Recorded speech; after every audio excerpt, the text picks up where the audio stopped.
大人啊，免礼。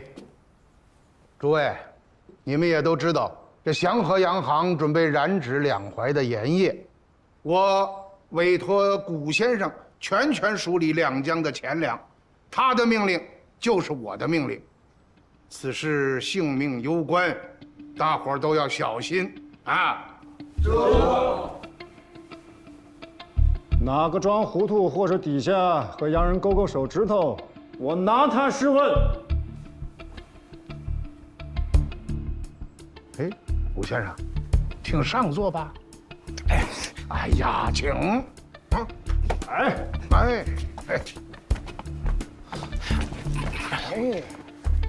快点，哎。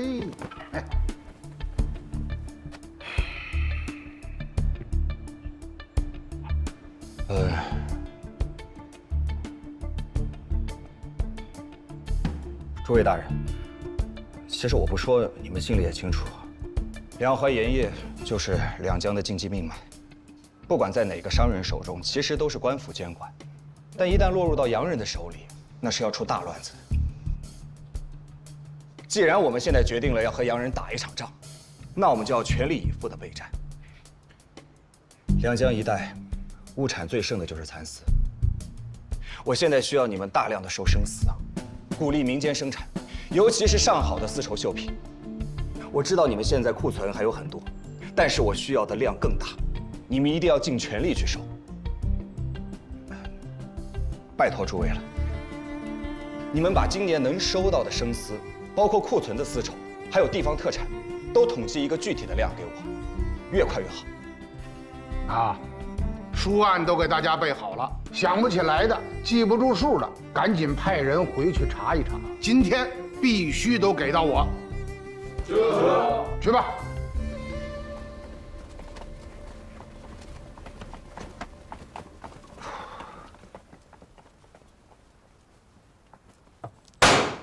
起来吧，让我坐会儿。做的好像还挺舒服的。我看你坐着，我胃疼。起来。你要不坐那儿，总督大人头疼，他的身子好不了喽。行了，你闭嘴，你起来。哎，你等会儿，我问你，你要那么些丝干什么呀？啊？天机不可泄露。我还要见几个重要的客人，二位大人，先失陪。哎。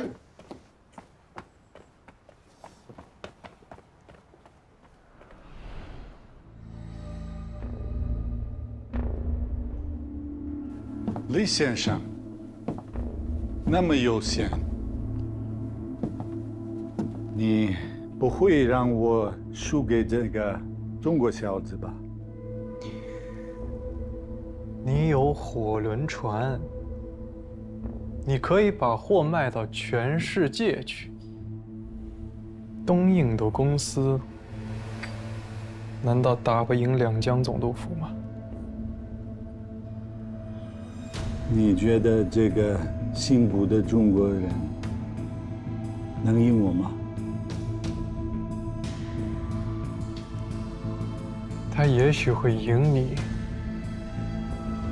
也许会赢我，但是他赢不了这艘船。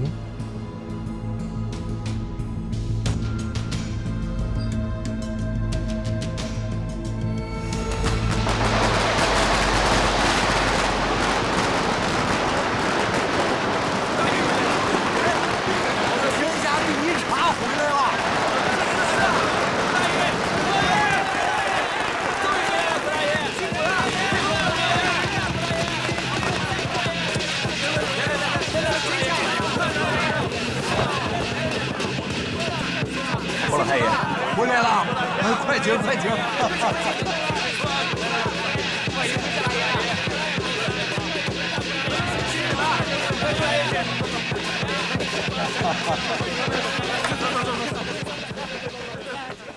这是这些年跟洋人做生意的账，你仔细的看一下。大家伙儿都听说了，你跟洋人叫板，要做生意打赢他们，你就说需要咱们做什么，咱们是要钱出钱，要人出人。诸位，感谢的话不用多说了。我需要今年的春茶，从现在开始不能发往其他茶铺，特别是1级茶和2级茶，给我留住了，听我号令。大家伙都说好了啊，有熬不过日子的都来找我，切不可毁了大局。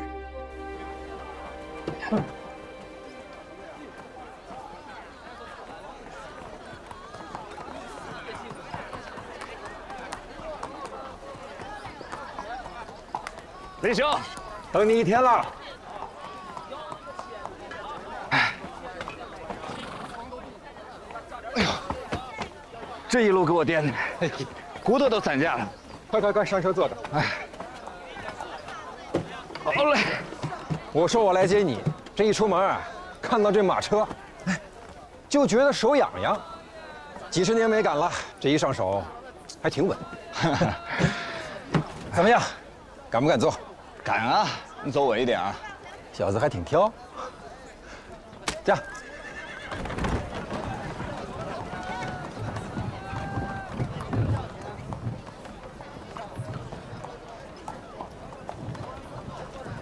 还记得王天贵吗？我怎么不记得？他无子无女，失踪以后只有几个债主子成天寻他。他的那些票号当铺呢？那就天晓得喽。天晓得。你知道财富这东西是怎么回事？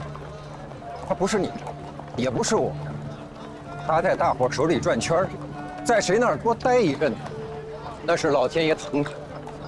这样。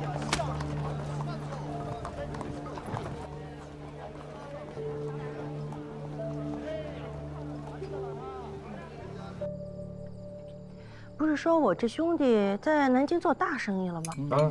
怎么回到咱们这儿，整得跟饿死鬼投胎似的？也不知道为什么一见到你们啊，特别饿。我在金陵的时候，我都愁得吃不下。哎，吃了我们家这么多面条，什么时候告诉我常玉儿怀孕的事儿？啊，对啊，什么对啊？你是不是想等生了孩子之后才谢媒人啊？大奶奶，我错了。我还跟玉儿说呢，这孩子一出生啊，一定要认您做干娘。要不是您提点我那几句啊，我还不知道要糊涂到什么时候。这可是真话呀！当然是真的了，要不然我断饶不了你。坐吧。不过，你们是怎么知道的？啊，我们派人送了点药去。什么都不知道，这老娘一走，日子过得不怎么样啊。哎，行了，兄弟，讲正事儿吧。带了什么大买卖来了？你可不知道这10天把我累的。我先是把湖州、金陵一带的4场都跑了个遍，然后又去拜访了安徽的茶商会。从你们这儿走以后，我还要去杭州见吴财神。他常年经营丝绸，他的库存肯定很多。再然后我还要去趟京师，拜会一下总理衙门。为什么呀？我最近啊研究了一下万国公法。这万国公法里说，在各国行商都是自由的。那我国出口印度的主要就是茶叶、丝绸、药品、瓷器这么4大类。瓷器嘛，我不是很懂，其他3样我还有些门路，还是之前的那个思路。我想绕过东印度公司。你想把东西直接运到印度？如果可能的话，我想再走远一点，一直往西过印度洋，到英国人、美国人那里去卖。他们既然能来，我们为什么不能去啊？来，喝一个，这有点吓人。我也喝一杯。我听说你跟祥和洋行在盐田产权上有个半年的赌约，怎么会还有功夫去整这些事儿呢？大奶奶觉得我能赢吗？不能赢吗？眼下这个局面一上来肯定是赢不了。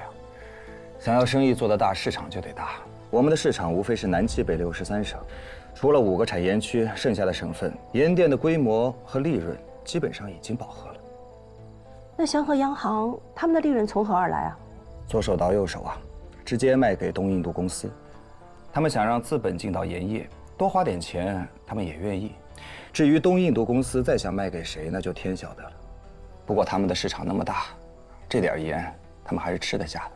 兄弟，你一个人跟东印度公司打，你觉得可能吗？你这是以一人之力敌一国呀，志气是很大，但根本做不到。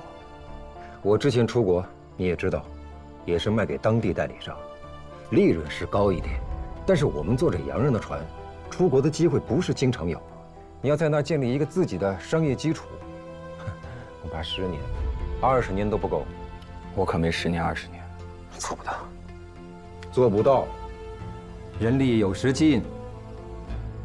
再说，在这个时代里做这样的生意，都不算经商了，那是国家和国家的较量。你是太异想天开。你进的蚕丝、茶叶，这些货物要押多大一笔资金呢？大清国明文规定，不允许商人自由出国做生意，对吧？你这是犯王法。你还要租赁英国商船，海关能同意吗？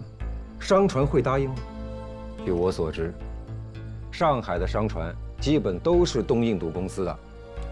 还有最后一件，就算你克服所有这些困难，把东西运到印度，我问你，哪儿是你的货站？哪儿是你的大本营？哪儿是你的分店？谁是掌柜？谁是伙计？你到的时候，两眼一抹黑呀！你卖给谁去啊，兄弟？可是这茶叶和蚕丝都是有时效性的，最多也就是2、3个月的经营时间吧。茶叶会老，蚕丝会旧，这一不小心就会血本无归啊！夫人，没明白。我当然明白了，他是想敲山震虎，让东印的公司把吃进去的盐田产权再原原本本的给吐出来。可问题是，想照方抓药，能办得到吗？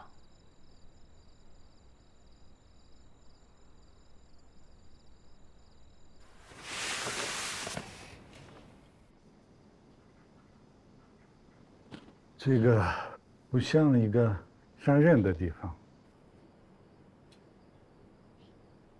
我爹在做生意之前是个读书人。那他为什么没有去做官？中国人不都是要靠官做的吗？因为他觉得做官已经没用了。因为洋洋得意的大清国已经结束了。少爷，他们来了。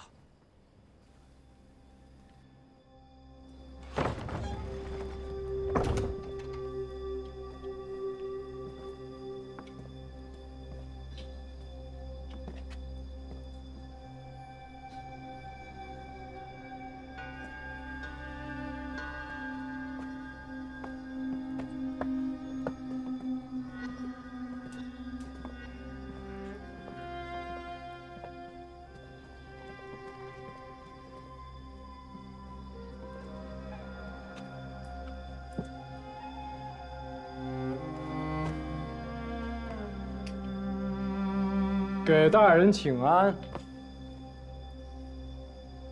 李钦，本都奉旨抄家，你可知晓啊？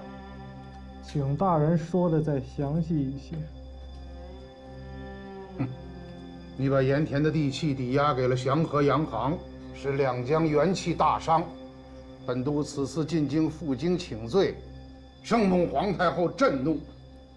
想你和你爹虽然是捐官出身，但毕竟是大清臣民，如若幡然悔悟，咱们还有商量；否则，可就别怪我无情了。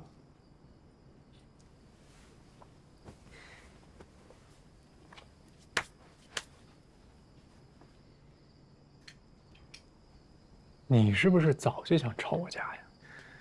自从我爹死了之后，不知道有多少人惦记着我们李家的家产。按照大清律，我还要把你抓捕归案。是的，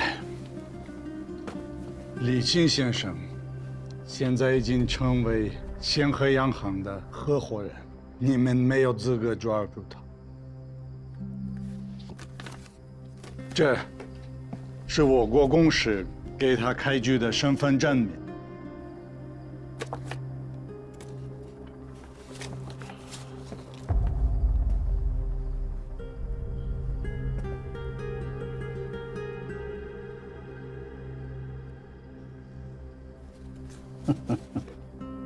李谦，你连祖宗都不要了吗？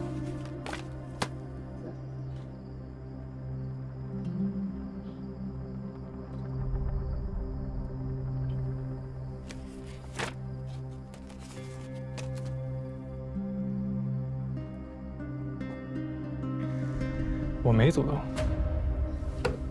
胡闹！你是石头缝里蹦出来的？什么叫没有祖宗？鬼话！我要认姓古的人做祖宗吗？我连我爹姓李还是姓古都不知道，没人告诉我他们埋哪儿，我也不知道他们是谁。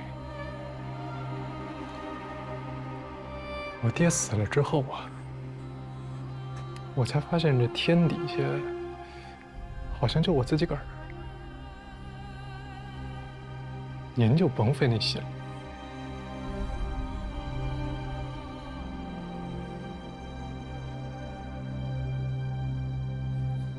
你就不再考虑一下了？你的话说完了，走吧。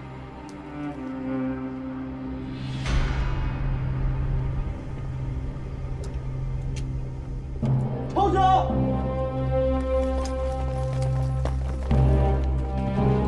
亲本家人，奈何做贼呀？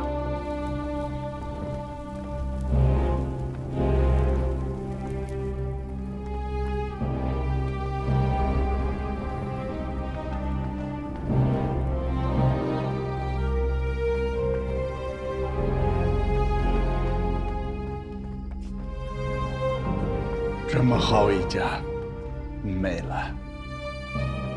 我的家早就没有了。就在我爹说假话骗我的时候，后半生我要做个不一样的人。你加入东印度公司吧，半年后你可以执掌大清国最重要的产业，以后可以买更好的房子。你能赢吗？我那个兄弟可是狡猾的很。狡猾没有用，我们做生意不靠狡猾，靠实力，靠大炮。你的兄弟难道比东印度公司还强大吗？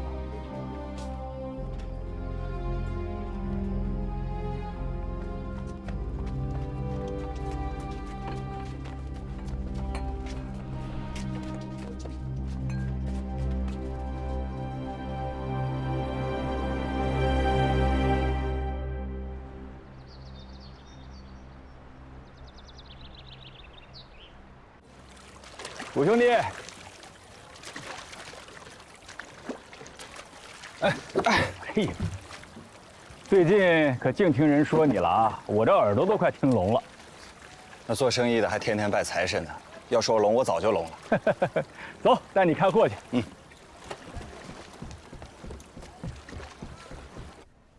五兄请进，打开吧。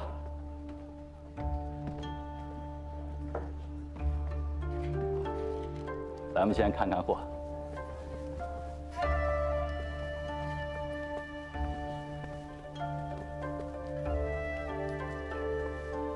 这简直……怎么样？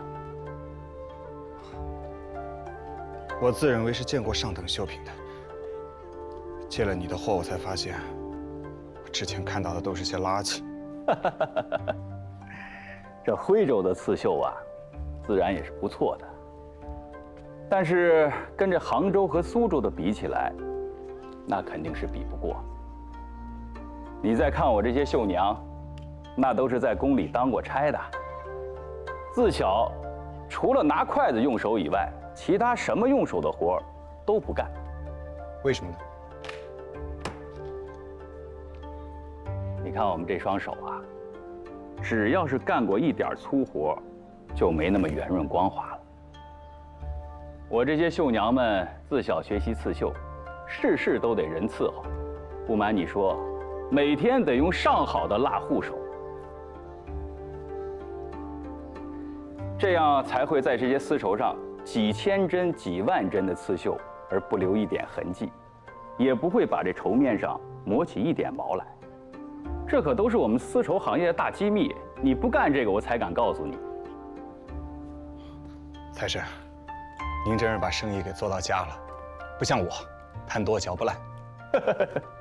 来坐，你们下去吧。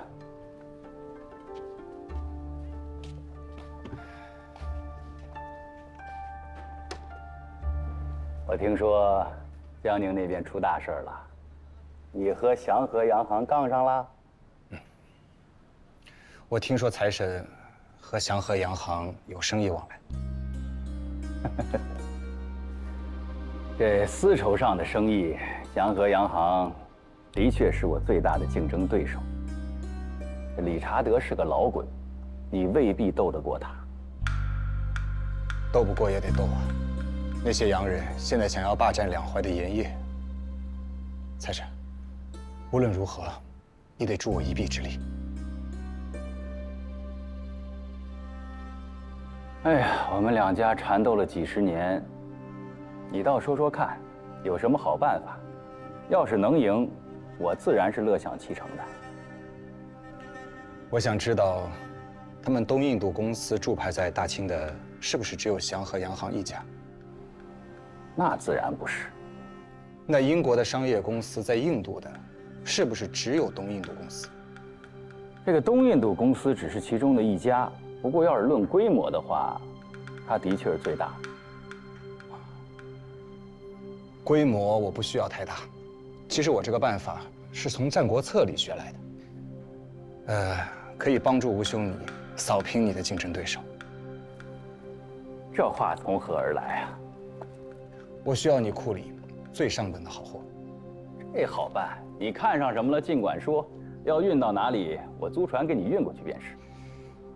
不能用普通的船运，我想联系一下英国公司，用他们洋人的船运到印度，或者干脆直接运到英国。我还需要你陪我跑一趟上海，面见海关道的赫德大人。我要出海西行，围魏救赵。这船我怕是租不来。这船，自然有人帮我租。我知道你跟赫德大人交好，所以我怎么也得拉着你陪我一起。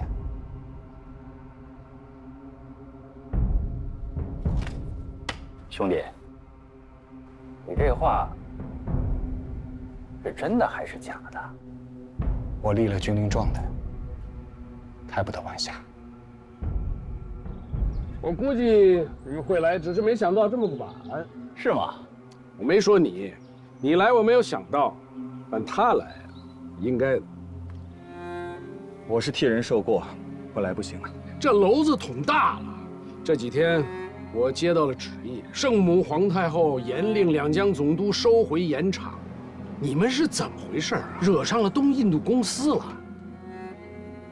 我替你们去说说情。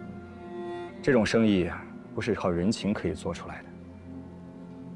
假如我是东印度公司，谁求我都没有用。你是接到了信儿，还是自己想出来的？大人已经去商量过了吧？我接到旨意后就去商量了，没有用啊。除了鸦片，中国的市场似乎是不欢迎英国的货物啊。大人，见过大人啊，你过来吧，坐这儿说话。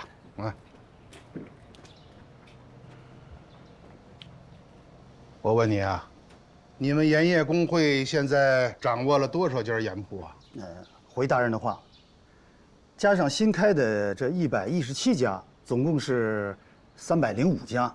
你这305家，我且不算你新开投入的价钱，算你盈利最满的时候，一年有1000万两吗？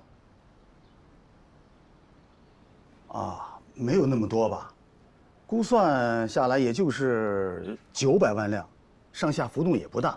关键，它这只是毛利，它这就不对了。怎么就不对了？你们股东家最近阵势闹得很大，你不知道吗？您指的是股东家去安徽做茶？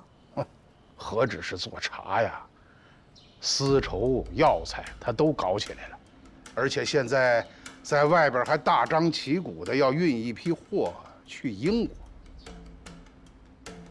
我想联系一家和东印度公司有竞争关系的英国公司，联手和他们一起做茶叶、丝绸、药品等生意，让这家英国公司做我的销售，我做货主分配货物。我可以担保，我这边进的所有货物，质量是最上乘的，价格可以用最低的价进。要是能在东印度公司覆盖的所有商业范围内，开辟出我们的一条市场，就能逼得他们来找我们谈判。对于这样的怪物、商业上的巨头，好好说服没用的，得让他们怕，得威胁到他们才行。我粗略的估算了一下，他进这批货，这价钱，够你们盐业工会干3年的，哪儿来的钱啊？嗯，你们晒的是盐，晒的又不是金子。回大人的话，我在外面呢也听了一耳朵，是有些好友把货都给他了，但是没收款，说是等卖了以后。哎呀，要是从山西运一批货到山东，晚点给钱我是能明白的，凭你们股东家的信用也没问题。可这是远渡重洋啊，那可就是另外一码事儿了。我有句话要吩咐你，大人，请吩咐。我让他跟李钦去争，可是没想到他干得这么大。大清有关造局，有总理衙门，他算老几呀？把东西往外卖。要是让他开了这个先例，大清国的王法是不是要重写呀？你们是老成之人，不要跟着他乱跑啊！好好的把盐业工会给我守住了。你知不知道东印度公司之所以那么庞大是为什么？你看看楼下这江面上所有的商船都是他们的。请问你用什么东西把你的货物运到印度、运到英国去呢？我用的是冰船。英国的冰船？我有我的办法，我的运输成本会比他们都低。那我再问问你，这东印度公司和大清一直在做生意，他们拿到的货物，我相信在价钱上应该是非常低的。你的竞争有什么优势呢？我可以联络到安徽所有的茶叶，两江一带最好的丝绸、生丝，山西一带的药品，大黄、枸杞之类的。这些货物我进货都可以用最低的价格，可以保证足够的利润。最低的价格，你能确认吗？商人都是谋利不假，但是这一次，我不想要，我身边的朋友也不想要。大清虽然弱，但是绝不能让人家掌握住我们的命脉。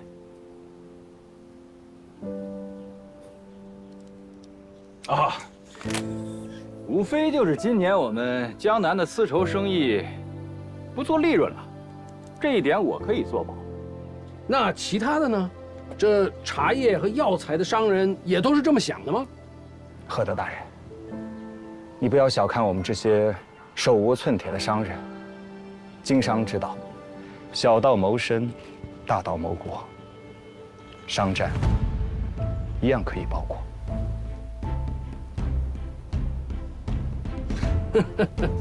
这算什么？这些商人难道要联合起来去打败那个家伙吗？打败不打败，现在是不知道，但至少得让他们知道，我们中国的商人不使用炮船，一样可以挣钱。